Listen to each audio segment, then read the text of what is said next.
मंच पे उपस्थित सभी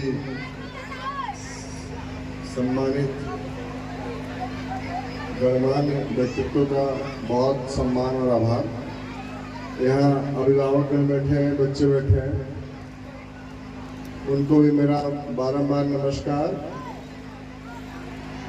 आपका बहुत समय नहीं लूँगा क्योंकि कार्यक्रम की लिस्ट बहुत लंबी है, बोलने वालों की लिस्ट बहुत लंबी है। शाम का समय है, बच्चे बहुत देर से इंतजार कर रहे हैं। हालांकि थोड़ी नाश्ते की व्यवस्था है तो यहाँ पे बाकी चीज़ें ध्यान रखी गई हैं। मैं इस विद्यालय में 2 साल पहले आया था, 15 अगस्त के दिन।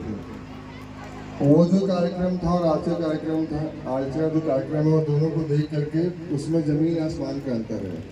दोनों में बहुत उन्नति हुई है और मैं इसके लिए श्री दिलीप जी का और पूरी मैनेजमेंट टीम का, सारे अध्यापकों का कोटि कोटि धन्यवाद करता हूँ। आज ये 6वां पुण्यतिथि है, अच्छा 6वां वार्षिकोत्सव है और 18वीं पुण्यतिथि है सीनियर मिश्रा जी की।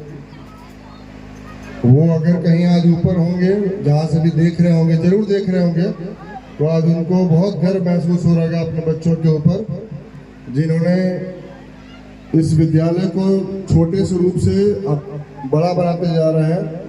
आज पहली बार यहाँ पे वो शिलापट भी पड़ा हुआ है, श्री पांडे जी के सहयोग से वहाँ पे रूम बनवाए गए हैं, रूम और क्लासरूम की और अच्छी व्यवस्था की गई है। मैं आपका भी बहुत धन्यवाद करूँगा। और मैं 2 शब्द और कहना चाहूँगा अभिभावक जितने यहाँ बैठे हैं उनके लिए।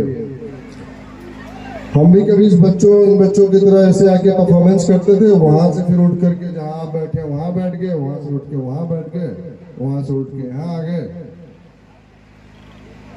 प्रक्रिया सारी सेम ही है। मैं हमारे आदरणीय श्री दास जी से बात कर रहा था कि ये बच्चे बड़े होके क्या करेंगे, क्या भविष्य है इनका। मतलब ये सवाल हमारे ऊपर भी था जब हम लोग पढ़ते थे। ज़्यादा हमने ध्यान नहीं दिया इस पे कि हम क्या करेंगे, क्या बड़े होके क्या बनेंगे, बट सवाल था। मैंने कहा इनका किससे कंपटीशन होगा। ये इतने सारे बच्चे जो यहाँ परफॉर्मेंस कर रहे हैं, ये चुनिंदा बच्चों में से होंगे।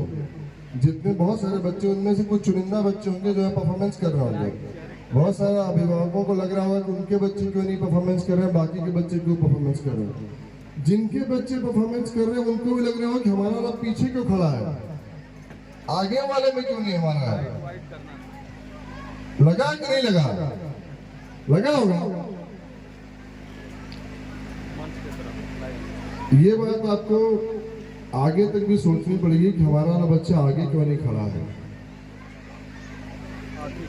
किस तरह की परवरिश दे रहे हैं, किस तरह का उनको आप समाज दे रहे हैं, किस तरह का आपका व्यवहार अपने ही परिवार में है, जिसको बच्चा जिसका अनुसरण कर रहा है और वैसा ही बनता जा रहा है।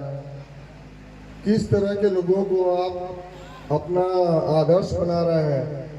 स्कूल योगदान नहीं करता है। स्कूल में काफी समय बच्चे का निकलता है तो स्कूल का बहुत महत्वपूर्ण स्थान है, बट आपका भी बहुत महत्वपूर्ण स्थान है। स्पेशली महिलाएं यहाँ बैठी हैं, उनका बहुत योगदान है कि वो अपने परिवार में अपने सास ससुर को, अपने पति को, अपने देवर को, अपने भाई को वो किस तरह का ट्रीटमेंट कर रही हैं। वही बच्चा देख के बढ़ता है आगे, वही बच्चा समाज निर्माण करता है उसी हिसाब से, जो देखा सुना होता है, जो जाना होता है। तो यहाँ पे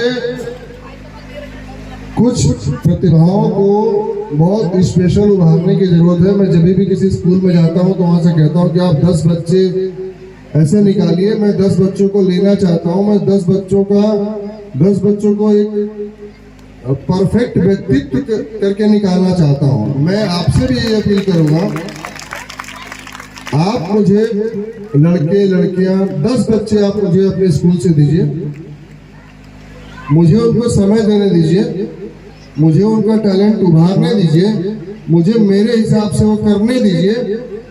उनको उनका खान पान, उनका रहन सहन, उनका उठना बैठना बोलना, पर्सनालिटी डेवलपमेंट, वो जब तक नहीं होगा तो महंत जी कह रहे थे कि भैया हम ये जो लड़का बाना हुआ यहाँ के कंपटीशन और झुमिला वाले स्कूल से बांटे, तो हम कह झुमिला वाले स्कूल से कंपटीशन बताओ, वहाँ कौन नौकरी मिलेगा, वहाँ कौन व्यापारी बन जाइए। कंपटीशन तो दिल्ली वाले लेकर से रह चाहिए ना, बम्बई वाले लेकर से कंपटीशन रह चाहिए ना, जइया तो वही जा फिरो, झुमिला थोड़ा नौकरी करे चाहिए। तो अगर वो टैलेंटवा निकाले बा, वो अंदर से निकाले बाहर, बरियार करे वाले को के कोनो जगह पे पहुंचावे बा, तो करे खातिर एक्स्ट्रा प्रयास नहीं करे पड़ी। नॉर्मल प्रयास से नॉर्मली लड़का हुई है, नॉर्मल प्रयास से नॉर्मल ही बच्चे की उन्नति होगी। नॉर्मल प्रयास से कोई अभूतपूर्व बच्चा आपका नहीं बड़ा हो जाएगा, बड़ा बहुत जाकर कहीं साइंटिस्ट बन जाए, कहीं प्रोफेसर बन जाए, कहीं कुछ और बन जाए, नहीं बनेगा। गलतफहमी है। आपको अतिरिक्त प्रयास करना पड़ेगा अगर आप अपने बच्चे को अतिरिक्त और बहुत उच्चतम स्थान पे देखना चाहते हैं। तो मैं पुनः अपनी बात को यहाँ विराम दूंगा। कहने के लिए बहुत कुछ है, बट कोई और समय इसके लिए हम निर्धारित कर सकते हैं कहने के लिए। बड़ा 10 बच्चों की व्यवस्था करिए दिलीप जी, और उनको निकालते हैं, उभारते हैं, थोड़ा उसको बड़ा करते हैं, कुछ अपने क्षेत्र से मजबूत लोगों को निकालते हैं। फिर बरियार चाहिए, कमजोर ही बीमार कमजोर ही सब चलता नहीं है, टिकेंगे नहीं, मैदान नहीं टिक पाएंगे। तो थोड़ा ताकतवर लोगों को ऐसे निकालिए। बहुत बहुत धन्यवाद आप सबका, बहुत धन्यवाद, बहुत बहुत आभार हमारे बच्चों को कुछ नई सीख देने के